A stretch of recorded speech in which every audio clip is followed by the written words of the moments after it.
Pada zaman dahulu kala, hiduplah sebuah keluarga di pesisir pantai wilayah Sumatera Barat. Keluarga itu mempunyai seorang anak yang bernama Malin Kundang. Keluarga mereka sangat miskin dan terpuruk. Mereka hanya bertahan hidup dengan penghasilan ikan yang didapat sehari-hari. Pada suatu hari, Malin diajak mencari ikan oleh temannya yang bernama Gading. Malin, Iya, Gading, ada apa? nyari ikan yuk. Oke, yuk. Tapi sebentar ya, aku izin ke ibu aku dahulu. Ibu, aku izin mencari ikan ya bersama Gading. Iya Malin, hati-hati ya. Malin dan Gading pergi mencari ikan di pesisir. Wah, ikannya besar sekali. Kita pulang yuk. Ayo. Setelah mendapatkan ikan yang cukup besar, mereka pun pulang. Ibu, aku mendapat ikan yang besar. Wah, hebat. Ibu akan memasakkan tumis ikan kesukaanmu. Waktu pun berlalu, dan Malin tumbuh menjadi Malin dewasa. Bu, hari ini ikan tangkapanku sedikit. Iya nak, tidak apa-apa. Ibu akan memasakkan tumis ikan. Malin pun merenungi nasibnya.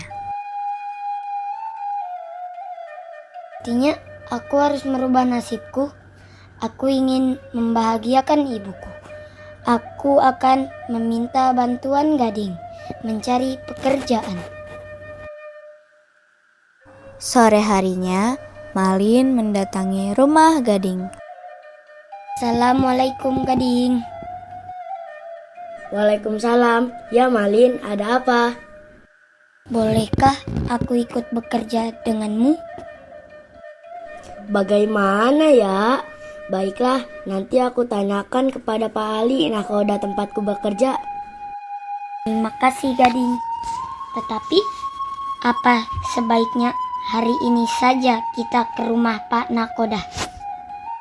Baiklah, ayo aku antar.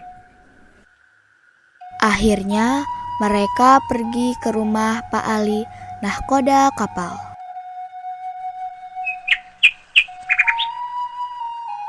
Assalamualaikum, Pak. Waalaikumsalam ya Gading, ada apa? Begini, Pak. Teman saya Malin ingin ikut bekerja dengan Bapak.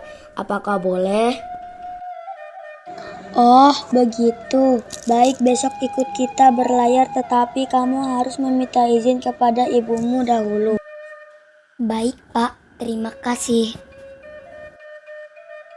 Setelah sampai di rumah, Malin meminta izin kepada ibunya untuk merantau.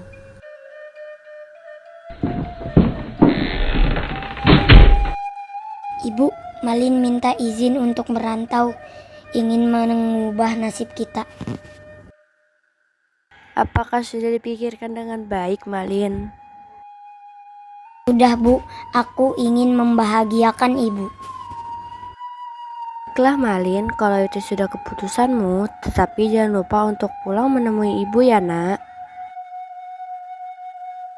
Di pagi hari, Malin bersiap-siap berangkat bersama Gading untuk merantau. Di kapal, Pak Ali sebagai nahkoda 1 berbicara dengan Pak Ale sebagai nahkoda 2 memberitahu bahwa ada yang ingin ikut bekerja bersamanya. Pak, kemarin ada yang ingin bekerja bersama kita. Siapa, Pak? Namanya Malin, Pak. Oh, baik, tidak apa-apa. Malin berpamitan kepada ibunya. Bu, Malin pamit ya. Doakan Malin. Hati-hati ya Malin. Malin bersama Gading menuju kapal dan mereka pun berangkat merantau.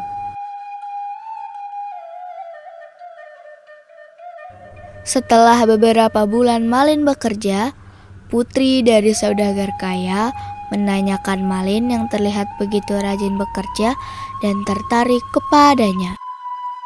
Ayah, siapakah laki-laki itu yang sangat rajin sekali?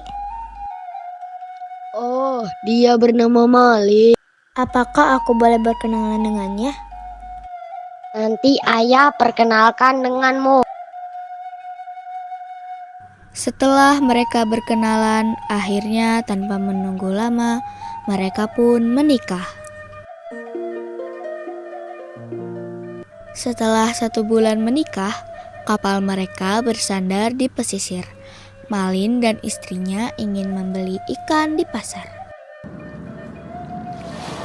Saat Malin dan istrinya memilih ikan, di saat itu pula ibu Malin dan adiknya Malin sedang berada di pasar. Malin tawar-menawar dengan pedagang. Ayo, Pak, Bu. Beli di saya saja, Pak, murah-murah. Mari, Pak, beli saja di saya. Rp15.000 saja. Di saat itu, adik Malin melihat Malin dan memberitahu ibunya. Ibu, itu bukannya Kak Malin ya, Bu?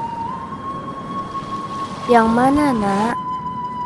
Itu, Bu, di depan pedagang ikan. Kemudian, ibu Malin memanggil dengan menangis dan menghampirinya. Malin anakku. Kakak. Siapa mereka, suamiku? Aku tidak mengenalnya. Aku ini ibumu Malin. Tidak mempunyai ibu yang kotor dan lusuh seperti ini. Ayo, kita tinggalkan saja mereka, istriku. Ibu Malin menangis sedih mendengar apa yang diucapkan oleh anaknya. Malin dan istrinya bergegas pergi meninggalkan ibu dan adiknya. Kepala desa yang melihat kejadian itu menasihati Malin agar tidak bersikap seperti itu kepada ibunya. Hai Malin, kau tidak boleh bersikap seperti itu. Itu orang tuamu, Malin. Dia bukan ibuku. Ibu Malin pun menangis seraya berdoa memohon kepada Yang Kuasa. Ya Allah, jika dia memang bukan anakku, maka aku akan memaafkannya. Namun, apabila dia memang anakku, maka berikanlah keadilanmu.